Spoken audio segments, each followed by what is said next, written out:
오늘은 이사야서 44장의 말씀을 보도록 하겠습니다. 이 44장의 내용도 하나님께서 선지자 이사야를 통해서 이스라엘 민족에게 내 말을 들으라고 하는 하나님의 권면의 내용입니다. 오늘도 이 44장의 내용을 통해서 하나님의 음성을 들을 수 있는 저와 여러분 되기를 주님의 이름으로 축복합니다. 44장 1절에 나의 종 야곱 내가 택한 이스라엘아 이제 들으라. 하나님께서 사랑하는 백성들을 들으라고 말합니다. 하나님의 음성을 들어야 살 수 있고 하나님의 말씀을 들어야 우리가 생명을 취할 수 있는 것입니다. 하나님께서 이스라엘 민족에게 내 말을 들으라 그렇게 하나님께서 권면합니다. 2절에요. 너를 만들고 너를 모태에서부터 지어낸 너를 도와줄 여호와가 이같이 말하노라. 나의 종 야곱아 내가 택한 여수르나 두려워하지 말라. 하나님께서 만드셨다고 말합니다. 하나님께서 만드시고 모태에서부터 하나님이 지으시고 때가 되면 하나님이 부르시고 의롭게 하시고 영화롭게 하시는 하나님의 견인, 하나님의 구속의 은혜를 입은 이 하나님의 택함받은 백성들을 하나님께서 부르십니다. 그리고 하나님께서 하나님의 말씀을 그들에게 들려주십니다. 3절에요. 나는 목마른 자에게 물을 주며 마른 땅에 시내가 흐르게 하며 나의 영을 내 자손에게 나의 복을 내 후손에게 부어주리니 하나님께서 이스라엘 민족에게 내게 돌아오면 하나님께서 그들에게 복을 주시는데 풍성한 은혜를 베풀어 주신답니다. 그리고 하나님께서 하나님의 영을 그들에게 부어주신다고 말합니다. 이 내용은 신약에 들어와서 하나님께서 성령을 우리에게 보내주셔서 모든 인류가 예수 그리스도를 영접하면 구원받을 수 있는 영적인 이스라엘을 상징하는 내용인데요. 이스라엘 민족이 하나님께 돌아오고 하나님께서 그들을 회복시키시고 그들에게 하나님의 영을 부어주셔서 하나님의 복을 받는 백성을 하나님께서 세우겠다는 약속의 말씀이 이 안에 있습니다. 그래서 하나님께 돌아가는 자가 생명을 얻는 것이고요. 하나님께 회개하고 돌아가는 자가 은혜와 은총을 입게 되는 것입니다. 하나님께서 이스라엘 민족을 부르십니다. 4절에요. 그들이 풀 가운데서 솟아나기를 시냇가에 버들같이 할 것이라. 시냇가에 심은 나무가 푸르청청한 것은요, 물이 마르지 않기 때문에 그렇습니다. 그래서 성경에 말하는 생수, 샘물, 시냇가 이것은 다 생명을 의미하는데 하나님께서 이스라엘 민족을 이 시냇가에 심은 나무처럼 풀처럼 푸르청청하게 하겠다는 겁니다.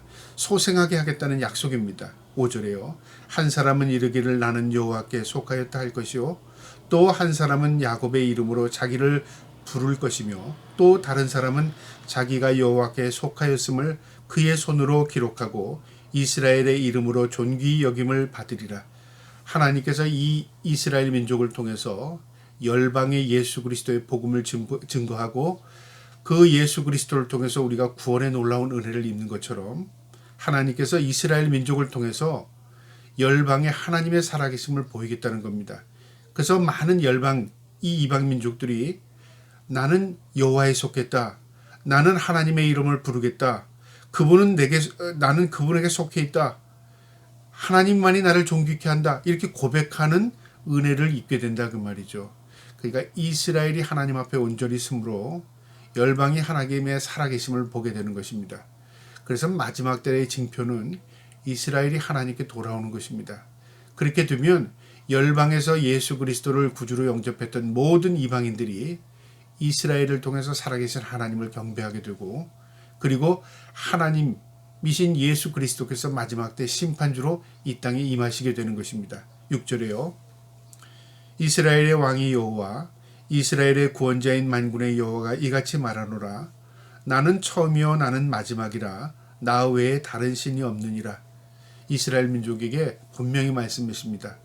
하나님은 알파와 오메가랍니다. 시작과 끝이랍니다. 하나님은 모든 인류의 주인이십니다.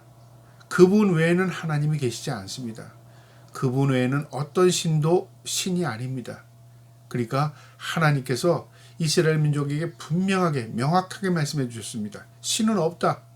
모두 우상이고 하나님만이 살아계신 분이시다. 그걸 가르쳐 줬습니다. 7절에요. 내가 영원한 백성을 세울 이후로 나처럼 외치며 알리며 나에게 설명할 자가 누구냐. 있거든 될 일과 장차 올 일을 그에게 알릴지어다. 나같이 너희에게 앞으로 되어질 일들을 알려준 신이 있느냐 한번 말해봐라.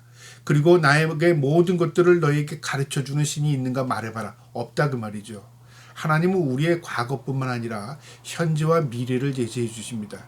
그리고 우리를 소망의 길로 인도하시고 우리를 마침내 천국으로 입성시켜 주십니다.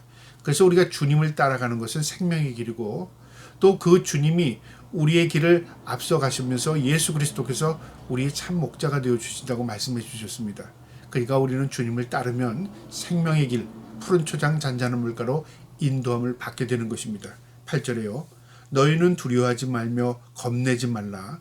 내가 예로부터 너희에게 듣게 하지 아니하였느냐? 알리지 아니하였느냐? 너희는 나의 증인이라. 나 외에 신이 있겠느냐?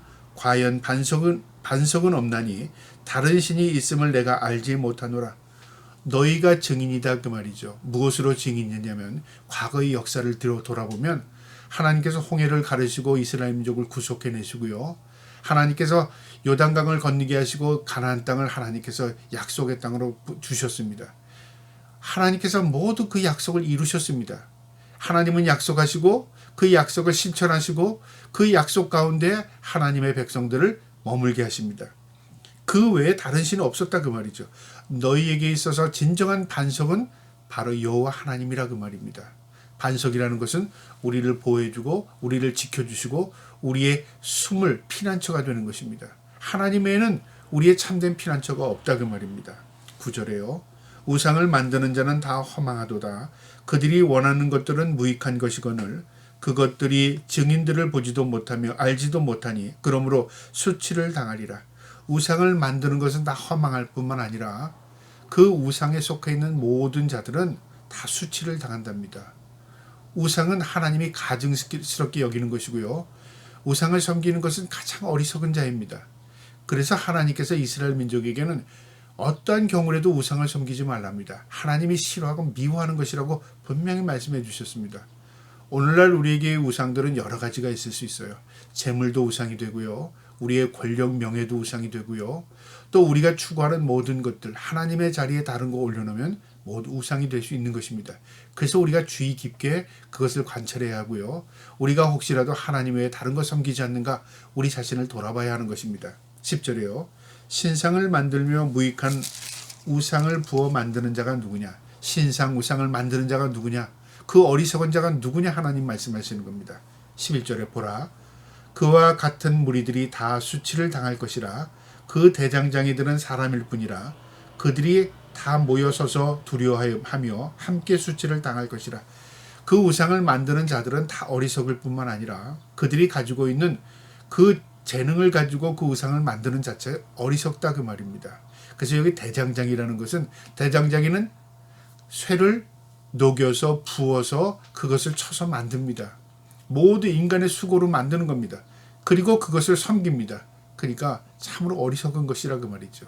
신이라면 인간이 피조물이 만드는 대상이 아니라 거꾸로 신이 인간을 만들어야 하는 것이죠. 근데 우상은 거꾸로 인간이 만들고 그 앞에 무릎을 꿇는 거죠. 그러니까 그리 어리석기 그지없다 그 말입니다. 12절에요. 철공은 철로 연장을 만들고 숯불로 일하며 망치를 가지고 그것을 만들며 그의 힘센 팔로 그 일을 하나 배가 고프면 기운이 없고 물을 마시지 아니하면 피로하느니라. 이 철공이 쇠를 녹여서 만드는데 우상을 만드는데요. 이 만들다가 배가 고프면 지친다 그 말이죠. 물을 마시지 아니하면 목이 마르다 그 말이죠. 무슨 말이냐면 인간의 수고와 노력으로 이 우상을 만드는데 우상의 도움을 받는 게 하나도 없다 그 말이죠. 우상을 열심히 만들지만 거기엔 피고와 수고뿐이지 우상에게 도움을 받거나 우상이 그를 알아주는 거 아니라 그 말이죠. 그러니까 어리석기 그지없음을 지금 표현하는 겁니다. 13절에요. 목공은 줄을 늘여 재로 재고 붓으로 긋고 대패로 밀고 곡선자로 그어 사람의 아름다움을 따라 사람의 모양을 만들어 집에 두게 하며 또 목공은 나무를 깎아서 우상을 만듭니다. 그래서 집에 모십니다. 14절에 그는 자기를 위하여 백향목을 베며 다르사 나무와 상수리 나무를 취하며 숲의 나무들 가운데서 자기를 위하여 한 나무를 정하며 나무를 심고 비를 맞고 자라게 하느니라. 좋은 나무를 가꾸어서 그것을 자라게 해서 목재로 사용하는데 그 목재를 우상의 형상물로 만들고 있다 그 말이죠. 어리석은 자들은요. 15절에 이 나무는 사람의 땔감으로 삼는 것이거늘 그가 그것을 가지고 자기 몸을 덮기도 하고 불을 피워 떡을 굽기도 하고 신상을 만들어 경배하며 우상을 만들고 그 앞에 엎드리기도 하는구나. 어리석음을 표현하는데 그 나무 재료를 가지고 땔감으로 사용하기도 하고 떡을 굽는 또 도구로 사용하기도 하고 그것을 깎아서 우상을 만들고 그 앞에 절하기도 한다 그 말이죠. 용도가 다양하다 그 말이죠. 그러니까 우상이라면 살아있는 신이라면 어떻게 이렇게 할 수 있느냐 그 말이죠. 인간이 도구를 가지고 여러 모양으로 하나는 인간의 필요를 통해서 만들고 하나는 또 떡 굽는데 불쏘시개로 만들고 또 하나는 인간이 절하는 우상으로 만들어서 인간이 섬기는 걸 그 봐도 뻔한 건데 그걸 그렇게 어리석은 것을 인간이 스스로 깨닫지 못하는 그 어리석음까지 가지고 있다 그 말이죠. 16절에 그 중에 절반은 불을 사르고 절반은 고기를 구워 먹고 배분을 또 몸을 덮게 하며 이르기를 아하 따뜻하다 내 불을 보았구나 하면서 사람들이 고기도 구워 먹는 데 쓰고 또 따뜻하게 몸을 데피는 데도 쓰고 여러 도구로 나무를 쓰는데 이것으로 우상을 만들면서도 깨닫지 못한다 그 말이죠. 17절에 그 나머지로 신상 곧 자기의 우상을 만들고 그 앞에 엎드려 경배하며 그것에게 기도하여 이르기를 너는 나의 신이니 나를 구원하라 하는도다. 이 우상을 만들어 놓고 인간들이 그 앞에 무릎을 꿇고 나를 구원하라고 말합니다. 하나님 보시기에 얼마나 가증스럽습니까? 하나님 보시기에 얼마나 어리석게 보이겠습니까? 그런데 인간이 이 어리석음을 반복해서 향해가고 있다 그 말이죠. 여기서 벗어나라 그 말입니다. 하나님의 백성들은 이스라엘 민족은 구원받은 백성은 이 우상에서 벗어나지 않으면 결코 하나님과의 관계를 회복할 수 없다 그 말입니다. 18절에요. 그들이 알지도 못하고 깨닫지도 못하는 그들의 눈이 가려져서 보지도 못하며 그들의 마음이 어두워져서 깨닫지도 못함이니라. 중요한 사실은 그들이 보지 못해서 그들이 알지 못해서가 아니라 깨달음이 없어서 그렇답니다. 믿음이 없어서 이 우상을 섬기고 있다 그 말이죠. 믿음의 눈으로 보면 모두 헛된 것인데 믿음의 눈으로 보는 게 아니라 사람들이 행하는 그 행위를 보고 따라간다 그 말이죠. 그래서 우상을 섬기는 것이다 그 말입니다. 눈으로 보아도 보지 못하고 귀가 있어도 듣지 못하는 그 영적인 어두운 세상 여기서 헤어나오질 못한다 그 말입니다. 19절에 마음에 생각도 없고 지식도 없고 총명도 없으므로 내가 그것의 절반을 불사르고 또한 그 숯불 위에서 떡을 굽고 고기도 구워 먹었거늘 내가 어찌 그 나머지로 가증한 물건을 만들겠으며 내가 어찌 그 나무 토막 앞에 굴복하리요 말하지 아니하니. 그들이 이 어리석음을 깨닫지도 못하고 그것을 고백하지도 못하면서 생각이 우둔해지고 총명을 잃었고 그리고 앞을 분별하지 없던 분별력 자체가 없다 그 말입니다. 하나님이 지금 한탄하시는 겁니다. 이사야를 통해서요. 20절에요. 그는 죄를 먹고 허탄한 마음에 미혹되어 자기의 영혼을 구원하지 못하며 나의 오른손에 거짓 것이 있지 아니하냐 하지도 못하느니라. 자신이 지금 무슨 일을 하는지도 모르고 있다 그 말이죠. 오른손에 우상을 들고 있으면서도 그게 우상인지 깨닫지도 못하고 있습니다. 허탄한 데 마음을 두고 있으면서도 그것이 허탄한지를 모르고 있다 그 말이죠.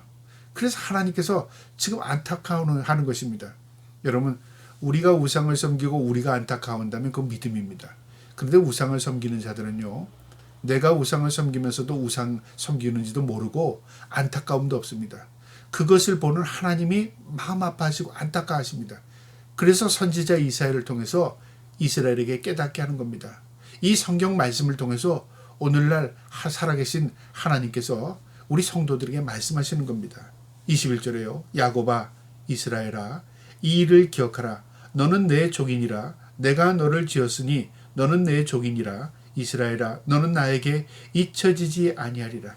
너는 내게 속한 자라. 족이라 그 말이죠. 너는 내 자녀라. 너는 이스라엘이라. 내게 속한 자이기 때문에 너는 정신 차리고 살아야 된다 그 말입니다. 22절에 내가 내 허물을 빽빽한 구름같이 내 죄를 안개같이 없이 하리니 너는 내게로 돌아오라. 내가 너를 구속하였습니다. 빽빽한 구름, 죄, 안개 이게 무엇을 말하냐면요. 구름 뒤에 있는 사물 일체를 볼 수 없습니다. 안개가 끼면은 안개 뒤에 있는 물체나 사물을 구별하지 못합니다. 죄가 하나님과 우리의 관계를 막아놓는다 그 말이죠. 우상이 하나님과 우리의 관계를 막아놓는다 그 말입니다. 이것을 하나님께서 거치게 하겠답니다. 이것을 모두 없애버리겠답니다. 내가 너를 구속하였습니다.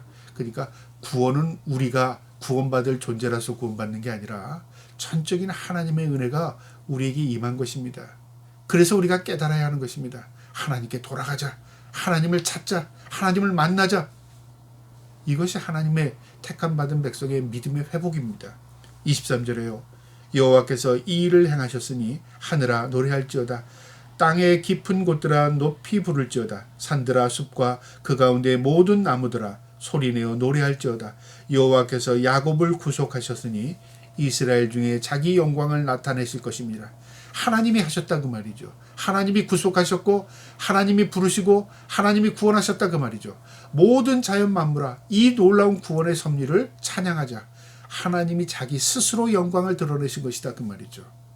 여러분 우리가 착각하지 말아야 할 것은 내가 영광을 만들어서 하나님께 올려드린다는 착각하지 말아야 합니다. 영광은 하나님께 속해 있습니다. 하나님 스스로 하나님의 영광을 얼마든지 만드실 수 있습니다. 그런데 그 영광을 하나님께서 우리를 통해서 만드시는 이유는 우리가 그 영광의 후광을 입게 하는 겁니다.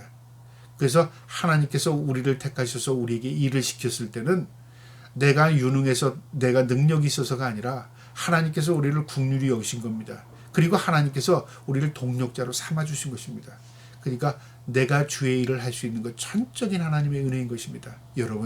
여러분이 하나님 앞에 속해 있는 것 전적인 하나님의 구속의 은혜임을 깨닫고 살기를 축복합니다.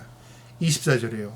내 구속자여 모태에서 너를 지은 나 여호와가 이같이 말하노라. 너는 만물을 지은 여호와라. 홀로 하늘을 폈으며 나와 함께한 자 없이 땅을 펼쳤고. 하나님은 모든 만물을 만드셨는데 누구의 도움 하나도 받지 않고 스스로 펼치시고 홀로 만드셨고 홀로 땅을 펼치셨다. 모두 하나님이 하셨다 그 말이죠.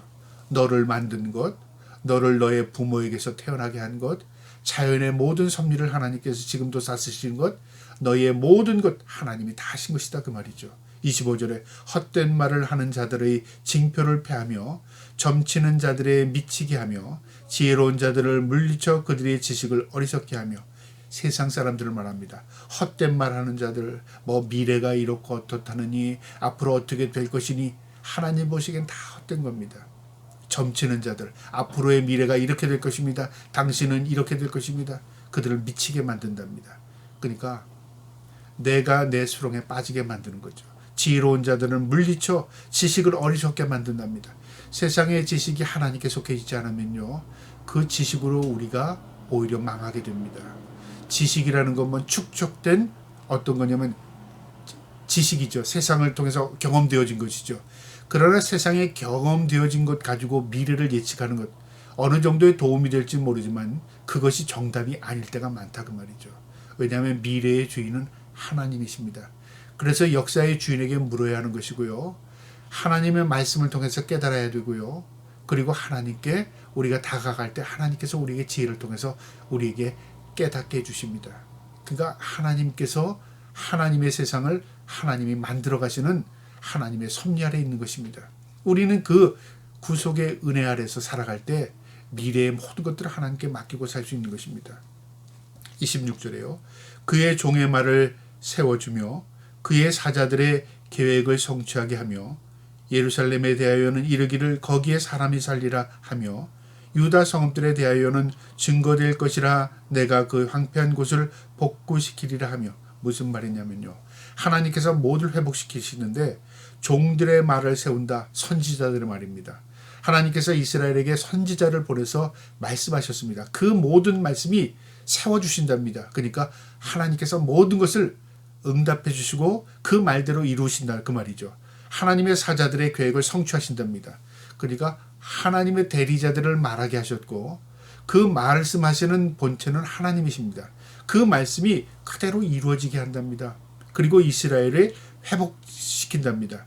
그 황폐한 곳을 복구하신답니다.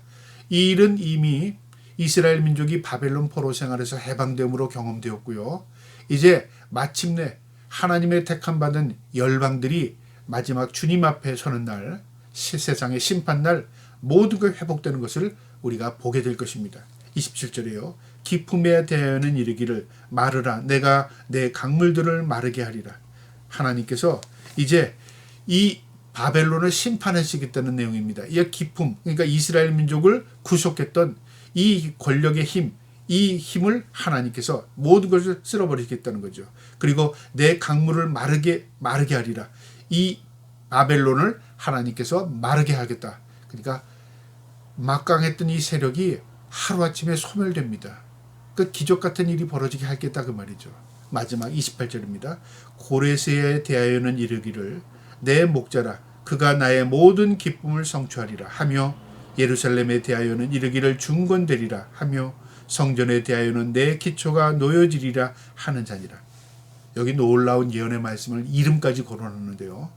이사야 선지자의 이 글에 이미 앞으로 이루어질 1세기 후에 이런 150년 이후에나 이루어질 이 일들을 이름까지도 거론합니다. 고레스라는 사람, 고레스 왕이죠. 바사 왕국의 고레스 왕입니다.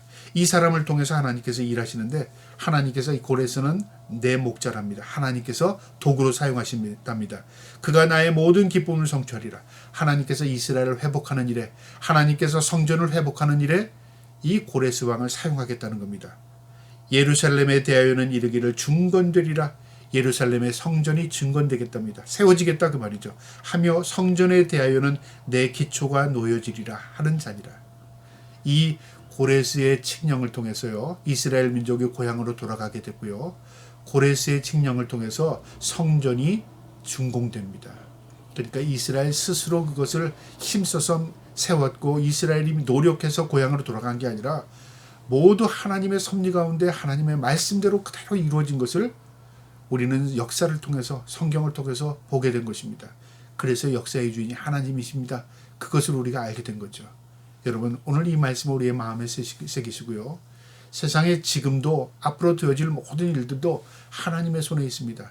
그 역사의 주인 되신 하나님께서 이끌어 가십니다. 우리는 그것을 말씀을 통해서 조명하고 비춰봐야 될 것이고요. 하나님께서 하나님의 방법대로 세상을 이끌어 나가며 우리는 살아계신 하나님을 역사를 통해서 깨닫고 보고 또 만날 수 있는 지혜가 있기를 주님의 이름으로 축복합니다. 아멘.